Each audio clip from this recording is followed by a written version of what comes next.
আমরা সবাই জানি বা শুনি কবরে তিনটি প্রশ্ন করা হবে। এই কবরে তিনটি প্রশ্ন করা বিষয়ে সুফিবাদের আলোকে আলোচনা করার প্রয়াস রাখছি। মহান আল্লাহ পাক বলেন, তোমরা কি মনে করছো আমি পরীক্ষা না করেই তোমাদেরকে ছেড়ে দিব? হযরত রাসূল পাক তার পবিত্র জবানিতে ফরমায়াছেন, প্রত্যেক মানুষকে কবরে তিনটি প্রশ্ন করা হবে। যে এই তিনটি প্রশ্নের সঠিক উত্তর দিতে পারবে তাকে নিয়ে যাওয়া হবে জান্নাতে, আর যে এই তিনটি প্রশ্নের উত্তর দিতে পারবে না তাকে নেওয়া হবে জাহান্নামে। এই প্রশ্ন তিনটি হলো: ১. তোমার রব কে? ২. তোমার দিন বা ধর্ম কী? ৩. তোমার রাসূল কে? কোরআন ও হাদিসের ভাষায় এখানে কোনো ইবাদতের কথা বলা নাই। এখানে বলা হবে না তুমি কত রাকাত নামাজ পড়েছো বা কত ছোয়াব নিয়ে এসেছো। প্রশ্ন জাগে, তাহলে মানুষ এত ইবাদত করে কেন? বলাই বাহুল্য, আল্লাহ পাক মানুষকে দুনিয়াতে পাঠিয়ে বলে দিলেন, যাও, তোমাকে আবার আমার কাছেই ফিরিয়ে আনব।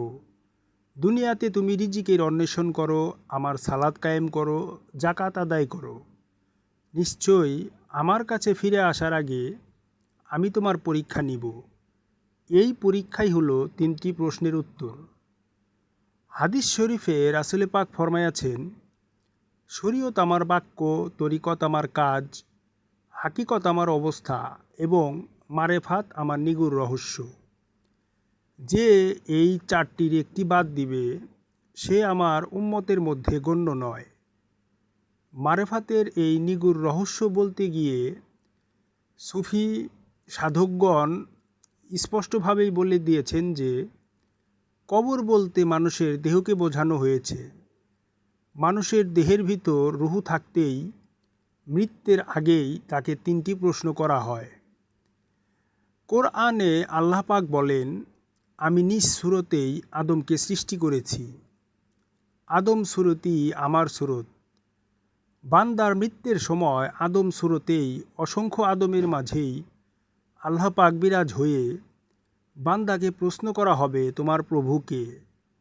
বান্দা যদি দুনিয়াতে ইবাদত বন্দিগি সাধনা করে প্রভুর পরিচয় লাভ করতে পারে, তখন অনায়াসেই সামনে দেখেই বলে দিবে, উনি আমার রব। আর তখন যদি সামনে দেখেও রবকে চিনতে না পারে, বান্দা বলবে, লা আদ্রি লা আদ্রি, অর্থাৎ আমি চিনি না, আমি চিনি না। দ্বিতীয় প্রশ্ন, তোমার ধর্ম কী? প্রকৃত অর্থে চরিত্রই মানুষের মূল ধর্ম। যার চরিত্র নাই তার কোনো ধর্মও নাই। সে যদি ধার্মিক হয় তাহলে দুনিয়াতে তার চরিত্রই বলে দিবে সে কেমন ধার্মিক ছিল। সেদিন তার চরিত্র তার সামনে তুলে ধরা হবে, যা দেখে সে নিজেই তার ফয়সালা করে দেবে। তৃতীয় প্রশ্নটি হলো, তোমার নবী কে? 1,24,000 নবী রাসূলকে সামনে রেখে তাকে প্রশ্ন করা হবে, এখানে তোমার নবী কোনটা? দুনিয়াতে যদি সে নবী পাককে দেখে থাকেন, অর্থাৎ তার পরিচয় লাভ করে থাকেন, তাহলে 1,24,000 নবী রাসূলের মাঝ হতেই রাসূল পাককে দেখে সে চিনতে পারবে এবং বলবে, উনিই আমার নবী। তারপরই আজরাইল তার জান কবজ করবে। প্রশ্নের উত্তর দিতে পারলে কোরআনের আলোকে বলা যায় তার আত্মাকে নেওয়া হয় ইল্লিনে বা শান্তিময় স্থানে। সেখানে তার জন্য রয়েছে অনন্ত সুখ আর শান্তি। আর উত্তর দিতে না পারলে তার আত্মাকে নেওয়া হয় সিজ্জিনে, অর্থাৎ অশান্তিময় জায়গায়।